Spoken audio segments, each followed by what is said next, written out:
Bismillahirrahmanirrahim. Assalamualaikum warahmatullahi wabarakatuh. Perkenalkan, nama saya Erika Yulia Rahma dari Fakultas Kedokteran Universitas Islam Bandung yang akan memaparkan hasil scoping review tentang kepatuhan konsumsi obat dalam kontrol tekanan darah pada pasien hipertensi.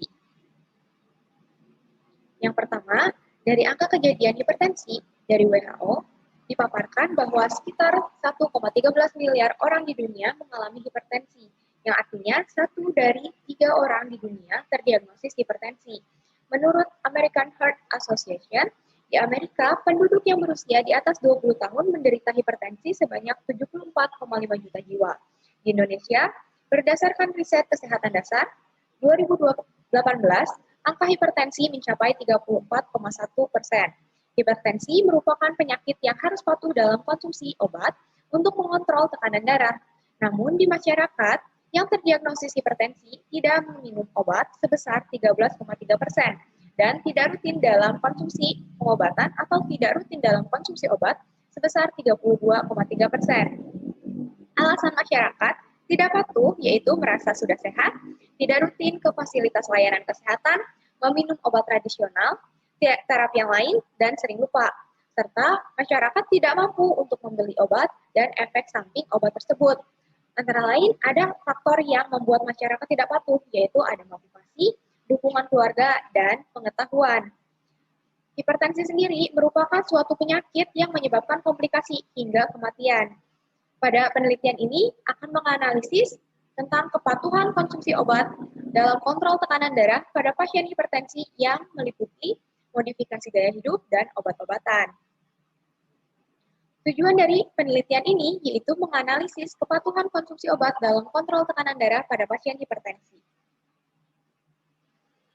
Jenis penelitian ini menggunakan metode scoping review atau studi literatur yang sistematik untuk mengidentifikasi, menganalisis, dan evaluasi suatu karya ilmiah tertulis. Kriteria dari metode ini yang pertama ada kriteria inklusi dan eksklusi. Yang pertama, kriteria inklusinya menggunakan jurnal internasional.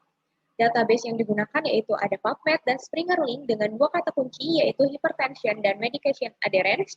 Rentan waktu artikel yang digunakan 10 tahun. Tipe artikel yang digunakan berupa randomized control trial. Artikel yang digunakan bisa diakses secara penuh atau full text dan artikel berbahasa Inggris.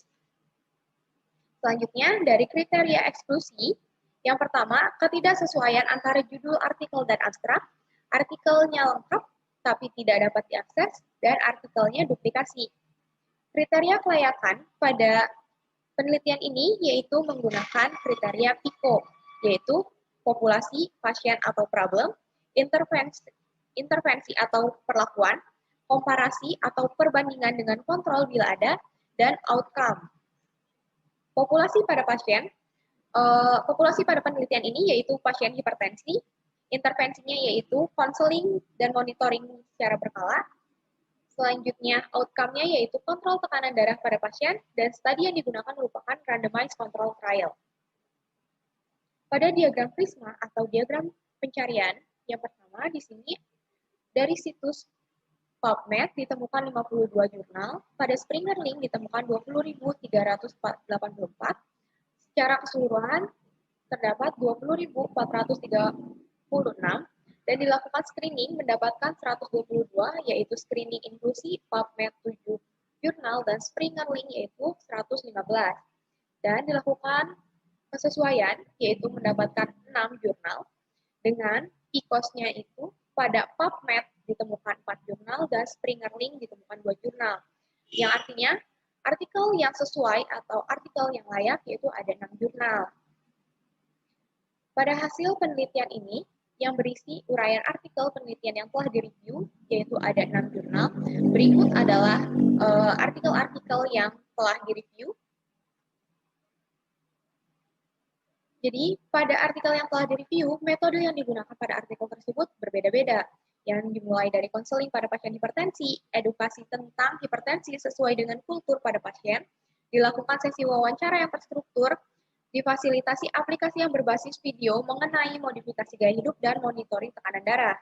Yang kita tahu, hipertensi sendiri merupakan suatu penyakit yang harus eh, memodifikasi gaya hidup untuk mengontrol tekanan darah serta konsumsi obat hipertensi yang secara teratur.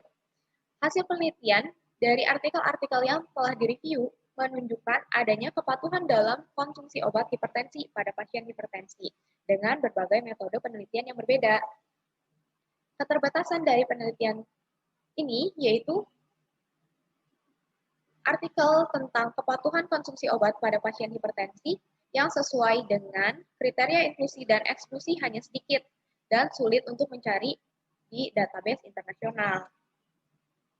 Kesimpulannya, diketahui kepatuhan konsumsi obat sangat signifikan pada pasien hipertensi dengan diberikannya konseling, edukasi tentang hipertensi sesuai dengan kultur pada pasien, dilakukannya sesi wawancara yang terstruktur, difasilitasi aplikasi yang berbasis video mengenai modifikasi gaya hidup dan dimonitoring tekanan darahnya secara berkala.